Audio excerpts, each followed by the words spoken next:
Shalom, perkenalkan nama saya Freddy Ulu. Pada hari ini saya akan menjelaskan tentang pentingnya dasar-dasar perencanaan dan perancangan untuk mahasiswa arsitektur dengan dosen Bapak Purnama Sahria Pradini STMT. Di video kali ini saya akan menjelaskan yang berhubungan tentang perencanaan dan perancangan arsitektur. Perancangan berakar kata rancangan, yang berarti setangkai kayu yang berujung runcing untuk dicocokkan ke dalam tanah agar mengetahui susunan tanah atau menandai batas. Rancang itu dibuat untuk memastikan suatu keadaan yang ramping tentang kepemilikan lahan. Yang pertama, metode perancangan.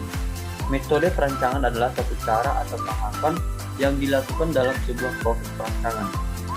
Metode ini dibutuhkan untuk memudahkan perancang dan mengembangkan ide rancangan. Di sini saya mengambil beberapa metode perancangan, yaitu sebagai berikut. Pertama, pencarian ide atau gagasan. Ide atau gagasan adalah rancangan yang tersusun di pikiran. Dalam merancang sesuatu, kita harus mencari ide apa yang hendak kita buat. Jika ingin membuat rumah minimalis sederhana, penting bagi Anda untuk mengetahui apa itu filosofi rumah minimalis sederhana serta ciri-ciri rumah tersebut. Sama halnya jika Anda ingin membangun rumah dengan konsep arsitektur modern tropis. Anda perlu ketahui apa itu rumah tropis. Selanjutnya, identifikasi perancangan. Identifikasi permasalahan yang diperoleh dalam pencarian ide atau gagasan.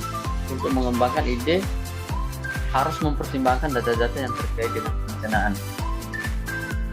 Ketiga, tujuan perancangan. Tujuan perancangan ini bertujuan untuk memberikan solusi-solusi permasalahan dalam membangun rumah minimalis sederhana. Pengumpulan data. Pengumpulan data merupakan tahapan metode yang sangat penting dalam perancangan, karena perancangan akan berjalan jika memiliki data-data yang sudah lengkap. Pengumpulan data terdiri dari dua, yaitu data primer, data yang diperoleh secara langsung dengan pengamatan di lapangan, dan data sekunder yang diperoleh dari literatura atau pustaka. Selanjutnya analisis data perancangan. Analisis data adalah proses pengolahan data yang sudah didapat untuk dijadikan sebuah konsep analisnya, berupa menganalisis bentuk, struktur, analisis ruang, dan analisis fungsinya. Konsep. Setelah proses analisis dilakukan, maka bisa diambil konsep itu objek tersebut. Konsep bangunan ini diambil dari analisis sebelumnya, maka dibuat penyatuan dari beberapa konsep tersebut untuk menghasilkan rancangan yang sudah ditentukan.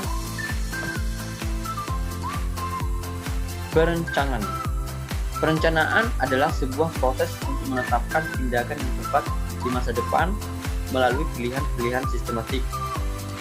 Perencanaan merupakan suatu proses menyusun konsep dasar suatu rencana. Metode perencanaan seperti berikut. Pertama, mengidentifikasikan. Menentukan komponen-komponen yang menunjang terhadap objek yang merupakan kompleksitas fakta-fakta yang memiliki kontribusi terhadap kesatuan pembangunan. Kedua, mengadakan studi. Mencari hubungan-hubungan dari faktor-faktor terkait yang memiliki pengaruh spesifik. Ketiga, mendeterminasi. Menentukan secepat mungkin faktor-faktor yang dominan dengan memperhatikan khususnya dari unit perubahan yang spesifik yang memberikan perubahan terhadap faktor lain. Keempat, memprediksi. Mengadakan ramalan bagaimana suatu faktor akan berubah sehingga mencapai keadaan lebih baik di masa depan. Dan kelima, melakukan tindakan. Berdasarkan prediksi di atas, melakukan tindakan terstruktur untuk mencapai suatu pembangunan. Jadi teman-teman, pada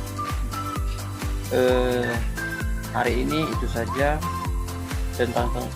tentang perencanaan dan perancangan arsitektur. Demikian, Saya ucapkan terima kasih.